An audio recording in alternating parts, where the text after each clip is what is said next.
میں ایک امام مسجد تھا، مسجد کی تعمیر کے لیے لوگوں کے ہجوم میں کھڑا چندے کی لیے درخواست کر رہا تھا، جب ایک عورت میرے پاس آئی اور کہنے لگی میں تمہاری بیوی ہوں۔ اس عورت کو میں جانتا تک نہیں تھا۔ میں نے بہت انکار کیا لیکن وہ ضد پر اڑی رہی۔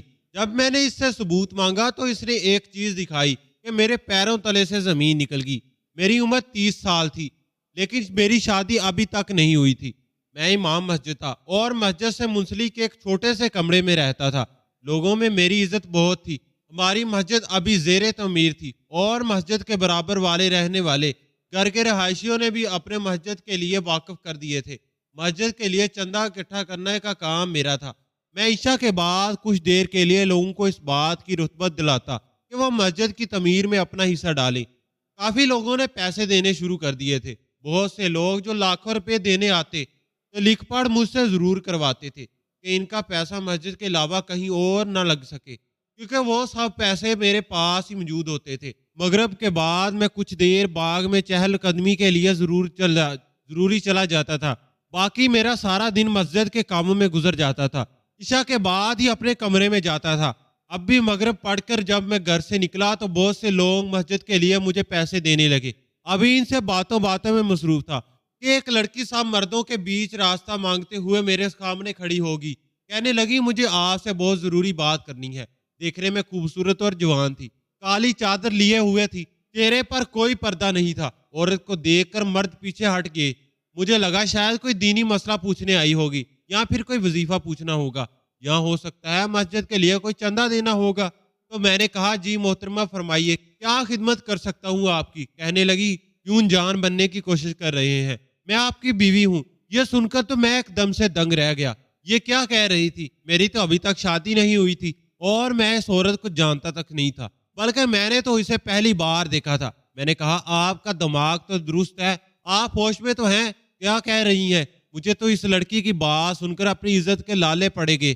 وہاں موجود سب مردوں کی نظریں مجھ پر تھی، میری سب عزت کرتے تھے۔ میں نے آج تک کبھی کسی عورت پر غلط نظر نہیں ڈالی تھی اور وہ لڑکی کھلے عام سب کے سامنے مجھ الزام لگا رہی تھی۔ کہنے لگی تو 4 دن سے تو آپ مجھ سے ملنے نہیں آئے۔ میں پریشان تھی، اس لیے مجبوراً مجھے آپ سے یہاں ملنے مسجد میں آنا پڑا۔ اس بات پر مجھے غصہ آنے لگا، کیسے بے شرموں کی طرح مجھ پر جھوٹے الزام لگا رہی تھی۔ سب کی شکی نظریں مجھ پر تھیں۔ ان میں بہت سے بزرگ ایسے بھی موجود تھے جو میری شرافت کو دیکھ کر اپنی بیٹیوں کی شادی مجھ سے کرنے کی خواہش مند تھے اور دبے چھپے الفاظ میں مجھ سے کہہ بھی چکے تھے۔ میں نے چاہا کہ مسجد کی تعمیر سے فارغ ہو جاؤں تو شادی کے بارے میں بھی سوچوں گا، لیکن یہ عورت مجھے بدنام کر رہی تھی۔ میں نے اس سے کہا کہ ایک عورت ہوتے ہوئے آپ کو شرم نہیں آتی کسی غیر مرد کے ساتھ اس قدم کی بات کرتے ہوئے؟ میں آپ کو جانتا تک نہیں ہوں، مجھے بدنام کرنے کی کوشش کر رہی ہیں۔ دن رات میں مسجد میں رہتا ہوں، سب لوگ جانتے ہیں کہ میں کہیں نہیں جاتا۔ میری سن کر سب لوگ کہنے لگے بی بی تمہیں شرم آنی چاہیے، ایک نیک اور دیندار شخص پر ایسا گھٹیا الزام لگاتے ہوئے۔ ہم جانتے ہیں کہ مولانا صاحب ہر وقت مسجد میں ہی ہوتے ہیں۔ جی نہیں، آپ کی اطلاع کے لیے عرض ہے کہ یہ روز مغرب کے بعد عشاء تک مسجد میں نہیں ہوتے، اس وقت یہ میرے ساتھ ہوتے ہیں۔ یہ سن کر دنگ سا رہ گیا تھا کہ وہ میری روز کی روٹین سے بھی واقف تھی۔ وہ کیسے فراڈ سے جھوٹ بول رہی تھی، مجھ پر الزام لگا رہی تھی۔ میں نے کہا میں باغ میں چہل قدمی کے لیے جاتا ہوں۔ وہ لڑکی مجھے دیکھ کر کہنے لگی مولانا صاحب آپ نے مجھ سے نکاح کیا ہے، یوں آپ سب سے چھپاتے پھرتے ہیں۔ اس لڑکی کی بات پر تو میں اب آپے سے باہر ہونے لگا تھا۔ ایک کے بعد ایک جھوٹ مسلسل بولے جا رہی تھی۔ میں نے کہا دیکھو محترمہ، تمہارا بہت لحاظ کر رہا ہوں، اس لیے عورت ہونے کا نجائز فائدہ مت اٹھاؤ اور نکلو یہاں سے۔ میں تمہیں جانتا تک نہیں ہوں، مجھے کیا ضرورت پڑی ہے کہ تم سے خفیہ نکاح کرتا پھروں؟ پھر مجھے غصہ آنے لگا تھا۔ بے شک میں بہت ضابط اور مظاہرہ کر رہا تھا، لیکن آخر کب تک کرتا؟ بہت سے لوگ جانتے تھے کہ میں مغرب کے بعد عشاء تک مسجد میں نہیں ہوتا تھا۔ کافی لوگ یہ بات نہیں جانتے تھے کہ میں باغ میں چہل قدمی کے لیے جاتا ہوں، اور نہ ہی میں ہر ایک کو بتا کر جاتا تھا۔ لوگوں کی مشکوک نظریں مجھ پر اٹھنے لگی تھی اور ایک اقتدار مرد کے لیے ایک ایسی نظریں بہت زیادہ اذیت دیتی تھی۔ میں وہاں سے واپس مسجد کی طرف جانے لگا، لیکن وہ عورت میرے سامنے کھڑی ہوگی اور رونے لگی اور کہنے لگی سرتاج مجھ سے ایسی کیا کوتاہی ہوگی جو آپ مجھ سے ایسا بگانی والا سلوک کر رہی ہیں؟ میں نے تو آج تک آپ کی کوئی بات نہیں ڈالی تھی، نہ جانے کیوں وہ میری شرافت کا آکڑا امتحان لے رہی تھی۔ میں نے کہا آپ جناب بلائیں طاق راہ۔ غصے میں انگلی اٹھا کر اپنے تنبیہ کرتے ہوئے کہا मैं तुम्हारा कुछ नहीं लगता। अब अगर तुमने मुझे पर कोई भी इल्ज़ाम लगाया तो मैं तुम्हें पुलिस के हवाले कर दूंगा। मेरी आंखों से इस वक्त कहर बरस रहा था और वो अपने चेहरे पर बेचारगी और मस्कीन मस्कनत डालते हुए खुद को सच्चा साबित करने की कोशिश कर रही थी। कहने लगी, मेरे पास सारे सबूत हैं कि आप ही मेरे शोहर हैं। इसने अपने कंधों पर लटके पर्स को खोला और कुछ कागजात मेरे हिस्से कैसे बहुत से लोग मेरे पास आकर वो पेपर देखने लगे। वो देखकर मेरे पांव तले से जमीन ही निकल गई। यहाँ पर मेरा शनाख्ती कार्ड नंबर भी ठीक से लिखा हुआ था और इसकी कॉपी भी साथ अटैच थी और इस औरत का भी मेरे दस्तखत भी वैसे हुए थे जैसे मैं करता था। कोई फर्क नहीं था। इन दस्तों में मेरा तो दिमाग घूम रहा था। भला ये सब इस औरत के पास कैसे आ सकता है जैसे मैंने आज पहली बार देखा है, और इसने ये सब कैसे हासिल किया। मेरी अकल सोचने से कासर थी। अभी यह बात मैं सोच ही नहीं पा रहा था कि जब इसने अपना मोबाइल निकाल कर मुझे अपनी और मेरी तस्वीरें भी दिखा दी, जहां मैं तो सफेद शलवार कमीज में खड़ा था और वह एक सुरख से लिबास में थी। सब लोग बड़ी दिलचस्पी से ये देख रहे थे। मेरी इज्जत का जनाजा निकल गया था। मैंने वो पेपर और मोबाइल इस औरत के हाथ में रखा और कहा कि मैंने तुमसे कोई निकाह नहीं किया, तुम झूठ बोल रही हो, इसलिए यहाँ से जाओ। मेरी बात सुनकर वो लड़की बलबला मचाने लगी। कहने लगी, मैंने तो आप सारे सबूत दे दिए हैं, अब आप सब लोग मुझे ही इंसाफ दिलाएं। ये मेरा शोहर है। इस चलाक यार लड़की की बात सुनकर तो अब तो सभी खामोश तमाशाई बने खड़े थे। मेरा तो रंग फीका पड़ गया था। मेरी बरसों की कमाई इज्जत खाक में मिल गई थी, वो भी बिना किसी कसूर के। न जाने वो लड़की कौन थी और इतना बड़ा झूठ क्यों बोल रही थी। साहब लोग मुझे शक भरी नजरों से देखने लगे थे। कहने लगे, मौलाना साहब आपने निकाह कर ही लिया है तो आप मान भी ले, इस लड़की के पास सारे सबूत हैं। मैं यूं ही था कि अभी भी रहूंगा। मैंने कहा, खुदा के लिए मेरा एतबार करे, मैं इस लड़की को जानता तक नहीं हूँ। मैंने इससे कोई निकाह नहीं किया और अगर मुझे शादी करनी ही होती तो मुझे छुपाने की जरूरत ही क्या थी। मैं सबका बताकर भी तो कर सकता था। मेरी बात पर किसी को एतबार नहीं आ रहा था। एक शख्स कहने लगा, मौलाना साहब आप भी ऐसा कोई सबूत पेश कर दे जिससे यह लड़की झूठी साबित हो जाए। मेरे पास तो ऐसा कोई कागजी सबूत ही नहीं था जो मैं पेश करता। मैंने कहा, यह लड़की मेरे साथ चाल चल रही है इसलिए यह सबूत इकट्ठे करके लाई है। मुझे क्या इल्म है कि यह मेरे साथ कौन सा खेल खेलने वाली है जो मैं ऐसे सबूत इकट्ठे करता। मेरी बात सुनकर वह लड़की बेसख्ता बोली, मैं एक औरत हूँ, भला क्यों ऐसा झूठ बोलूंगी। किसी गैर मर्द को अपना शोर क्यों कहूंगी जिसके ऐसे झूठ बोलने से मुझे तो मेरी इज्जत का खतरा है। मैं भला ऐसा झूठ क्यों बोलूंगी। अगर आपको गवाह चाहिए तो मैं अपने अब्बा और भाई को बुलाती हूँ जिन्होंने मेरा रिश्ता मांगा था और जिनके सामने मेरा ही इनसे निकाह हुआ था। न जाने क्यों मैं इस लड़की के झूठ पर बदहवास होने लगा था।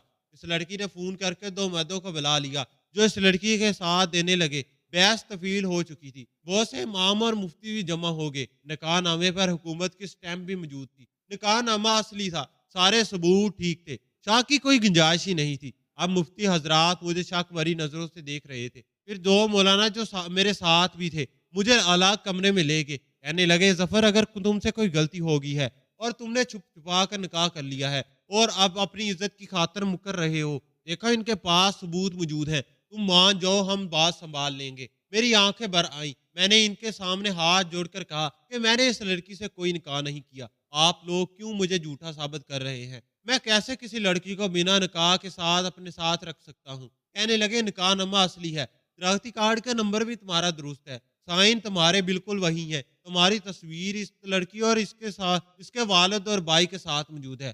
फिर हम क्या समझे, कैसे सच्चा समझे। मैंने कहा, इसका एक ही हाल है। मेरे पास वो लड़की अगर कहती है कि मैंने इससे निकाह किया है तो मैं सबके सामने इसे तलाक देता हूँ। किस्सा यही खत्म हो जाएगा क्योंकि मेरा अल्लाह जानता है कि वो लड़की मेरे लिए गैर महरम है। मैं एक छत के नीचे इस लड़की के हमरा एक मिनट भी नहीं रहूंगा। मेरी बात सुनकर वह मुफ्ती साथ बाहर निकल गए। फिर मुझे एक साथ बुलाने गया। वो लड़की सिसकियों में रो ही रही थी। मेरे सामने हाथ जोड़कर बोली, उदारा जफर साहब मुझे तलाक मत दे, मुझसे ऐसी कौन सी गलती होगी है, मैं सबके सामने आपसे माफी मांग लेती हूँ, मुझे तलाक मत दे। मैंने अपने गुस्से से अपना रुख बदल दिया। इसके वालिद की सफेद दाढ़ी थी, आंखों में आंसू भरे। कहने लगे, ठीक है, ये मेरी बेटी को तलाक देने चाहते हैं तो पहले हक महर का इंतजाम भी कर लो, जो 1 लाख रुपए है। ये सुनकर मेरे होश खता हो गए थे। मेरे लिए एक धमाका सा था जो लोग वो मुझ पर फेंक रहे थे। मैं गरीब सादा सा बंदा, इमाम कह दे मुझे 20,000 मुश्किल मिलता था। भला इतनी बड़ी रकम मैं कैसे हक महर में लिखवा सकता था। अब मैं बुरी तरह से परेशान होकर रह गया था। एक गैर औरत को बिना निकाह के अपने घर में ले जा और नकली निकाह की तलाक की रकम मेरी बस्ता से बाहर थी। मैं एक अजीबो-गरीब मुश्किल का शिकार हो गया था। वहाँ मौजूद सब लोग इस किस्म की बात अजीब से डिप्रेशन का शिकार हो चुके थे। मेरे पास अब बस एक ही रास्ता था। मैंने कहा, मेरा अल्लाह जानता है कि मैं इस लड़की से कोई निकाह पहले नहीं किया, लेकिन इसके पास सारे सबूत मौजूद हैं। दुनिया के सामने बेशक ये सच्ची और मैं झूठा हूँ, लेकिन मेरा अल्लाह गरीब के हलम को जानता है।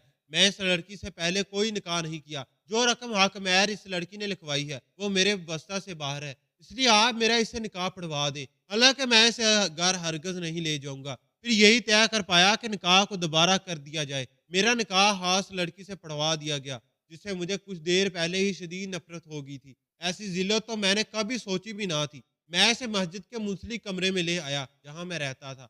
वो घर इतना छोटा था कि बस एक कमरा छोटे से सहन पर मुश्तमिल था। घर में दाखिल होने के बाद मैंने सहन में चारपाई बिछाई और तकिया रख के लेट गया। वो वही सहन में काली चादर पहने खड़ी थी, मुझे देख रही थी। सामने कमरे में चली जाओ और यही कोशिश करना कि मुझे अपनी शक्ल मत दिखाना। वो खामोशी से कमरे में चली गई। मेरे सीने में तो कई आवाज लग रहा था। मैं एक यतीम लड़का था। मैं अपने माँ बाप की हादसाती मौत के बाद चचा के पास रहने लगा, लेकिन चाची मुझे बर्दाश्त नहीं करती थी। चाचा से रोज लड़ाई होती थी। वो तंग आकर मुझे इसी मस्जिद के मदारस में हिफ्ज के लिए ऐसा छोड़ गए थे। फिर वो वापस नहीं पलटे। मैंने कुरान मजीद हिफ्ज किया और उर्दू अंग्रेजी की थोड़ी सी तलीम हासिल की। इसी मस्जिद की अमामत सौंप दी गई। मैं ऐसे मस्जिद मुंसलिक कमरे में ले गया जहां मैं रहता था। वो घर इतना छोटा था कि बस एक कमरे और छोटे से सहन पर मुश्तमिल था। घर में दाखिल होने के बाद मैंने सहन में चारपाई बिछाई और तकिया रख के लेट गया। वो वही सहन में काली चादर पहने खड़ी थी, मुझे देख रही थी। मैंने गुस्से से इसे कहा, सामने कमरे में चली जाओ और कोशिश करना मुझे अपनी शक्ल मत दिखाना। वो खामोशी से कमरे में चली गई। मेरे सीने में तो अवाल तकदीर रहा था। मैं एक यतीम लड़का था। माँ बाप की हादसाती मौत के बाद चचा के पास रहने लगा, लेकिन चची मुझे बर्दाश्त नहीं करती थी। चचा से रोज लड़ाई होती थी। वो तंग आकर मुझे इसी मस्जिद के मजारत में हिफ्ज के लिए ऐसे छोड़ गए थे। फिर वो वापस नहीं पलटे। मैंने कुरान मजीद हिफ्ज किया और उर्दू से अंग्रेजी की थोड़ी सी तलीम हासिल की। इसी मस्जिद की इमामत पर मामूर हो गया। मेरी शराफत और झुकी नजरों पर सब मेरी बहुत तारीफ करते थे। कोई औरत सामने आती तो मैं इसे कभी इतने गौर से नहीं देखता कि इसके ख्यालात मेरे जहन में रह जाएं। फौरन इसे अपनी नजरें झुका लेता कि ये गुनाह है। अल्लाह की रोह, इसका खौफ मेरे दिल में ऐसे गिर चुका था। तो कभी मैं अपनी शादी के बारे में सोचता तो मुझे ये ख्याल आता कि आज तक किसी औरत को मैंने आंख भर के नहीं देखा, तो मुझे आदत ही कहाँ है औरत के चेहरे को इतना गौर से देखने की। मेरी तो नजरें फौरन इसे झलक जाती। फिर बीवी को कैसे देख पाऊंगा? अगर ये कहा जाए कि मुझ में हया का अंसर आम मर्दों कुछ ज्यादा था तो गलत ना होगा। लोग मेरी बहुत इज्जत करते थे। मेरी शराफत की गवाही मेरा मस्जिद और मस्जिद के साथ मुस्लिम मद्रास के आलम मुफ्ती भी देते थे। लेकिन आज इस लड़की ने मेरी इज्जत को खाक में मिला कर रख दिया था। सब मेरी शराफत और पाकीज़गी को ढोंग समझने लगे थे। ना चाहते हुए भी मेरी आंखों से आंसू बहने लगे। मस्जिद में तो सबके सामने ज़ाबित का दामन नहीं छोड़ा, लेकिन अब तन्हाई में खुद पर इख्तियार रखने बैठा था। मैं दबी दबी सिसकियों के साथ रोता रहा। मेरे आंसू तकिए में गिरकर जज्ब हो रहे थे। एक इज्जतदार मर्द के लिए यह बात छोटी नहीं होती कि कोई औरत ऐसे यूं सबके सामने इसके किरदार को मशकूक कर दे। इस लड़की को अपनाना, फिर मैं 1 लाख का हक महर बनना मेरे इख्तियार में ना था, लेकिन मुझे वो इतनी बुरी नहीं लग रही थी। मुझे इसका चेहरा देखना भी गवारा नहीं था। इस छोटे से घर में बस एक ही वॉशरूम था और वो कमरे में ही था। मैं रोते रोते कुछ देर ही सो गया था कि तहज्जुद के वक्त मेरी आंख खुल गई, क्योंकि मैं पाबंदी से तहज्जुद पढ़ता था। कुछ देर चारपाई पर भी बैठा रहा कि अंदर कैसे जाऊं। मैं ज़हनी तौर पर निकाह के लिए तैयार नहीं था। जो कुछ हुआ था वह मजबूर हुआ था, अचानक हुआ था। किसी खतून के कमरे में मैं यूं जाना मेरे लिए एक आजमाइश सा था, जो जबरदस्ती मेरी बीवी बन गई थी। कुछ देर तो मैं ये सोचता रहा कि ये क्या कर रहा हूँ। फिर ख्याल आया कि वो सो रही होगी। चुपके से अंदर चला जाता हूँ और वजू करके लौट आऊंगा। जब मैं कमरे में दाखिल हुआ तो कमरे में हल्की सी रोशनी थी। वो लड़की जाए नमाज बिछाए जजने में थी। मैंने पहले तो इसे हैरत से देखा, फिर खुद को झलक कर वॉशरूम में चला गया। जब वजू करके बाहर निकला तब वो सजदे में थी। मैं कमरे से बाहर निकल आया, जाए नमाज बिछाया और नमाज तहज्जुद की नीयत बांध ली। नमाज और इज़्कार से फारिग होकर मस्जिद में चला गया। मुझे देखकर बहुत से मेरे साथी थे एक दूसरे के कानों में गुसर फुसर करने लगे। यकीनन मेरे बारे में ही बातें कर रहे थे। मैं चाहत के बाद कुछ देर घर आराम करने चला जाता। पूरा दिन मैं मस्जिद में गुजारा। घर ईशा के बाद ही लौटता था। घर साफ सुथरा था, खाने की खुशबू भी आ रही थी। भूख तो मुझे लगी थी। दोपहर में खाना मदरसे में ही खा लिया था। घर पर राशन मौजूद था। मैं ईशा के बाद घर जाकर कुछ ना कुछ खुद ही बनाकर खा लिया करता था। भूख होने के बावजूद मैंने अपनी चारपाई बिछाई और लेट गया। वो लड़की किचन से बाहर निकली, इस ऐसे ही कल वाले लिबास में थी। चादर पूरी सर पर लिपट रखी थी। कहने लगी, खाना तैयार है, आपका खाना यही सेन में लगा दूं। मैंने इस पर एक नजर डालकर हटा ली। मेरे खाने की फिक्र करने की तुम्हें कोई जरूरत नहीं है, बस अपना इंतजाम किया करो। ये कहकर मैंने करवट बदलकर आंखें बंद कर ली। कुछ देर बाद मेरी आंख लग गई। तहज्जुद के वक्त मुझे फिर से सजदे में नजर आई। मुझे लगा अपने गुनाहों की तौबा मांग रही होगी, लेकिन किसी इंसान के साथ की ज्यादती तब तक माफ नहीं होती जब तक कि वो खुद माफ न कर दे। मेरे दिल में ये बाल बार अबाल आने लगे। इस औरत से पूछूं तो सही कि इसने मेरे साथ ऐसा क्यों किया। पूरा दिन मस्जिद में गुजार कर जब मैं घर आया तो वो किचन में मौजूद थी। मैं आज रात का खाना भी मदरसे से खा कर आया था। मैंने किचन में झांक कर देखा तो वो किचन में ही तपताई रखकर खाना पका रही थी। मुझे देखकर कुछ नर्वस सी होगी। सुनो, खाना खा कर बाहर सहन में मेरी बात सुन लेना। ये कहकर मैं बाहर चला आ गया। वो खाना खा कर सहन में आकर एक कोने में खड़ी होगी। मैंने गुस्से से इसे देखा और कहा, लोगों के सामने तुमने जो मेरा ड्रामा रचाया था, वो हुलिया अपने झूठ को तुमने सच बना लिया था। लेकिन यहाँ इस वक्त मेरे और तुम्हारे अलावा अल्लाह के सिवा दूसरा कोई मौजूद नहीं, और वो हकीकत से आगाह है। मैंने तुमसे ये सवाल इस रोज ही पूछ लेना था जिस दिन तुमने मेरे किरदार की दचियां उड़ा कर रख दी थी। गुज़ेर इसलिए मैं खामोश इख्तियारी कर ली, लेकिन मेरा अब तुम पर इख्तियार है।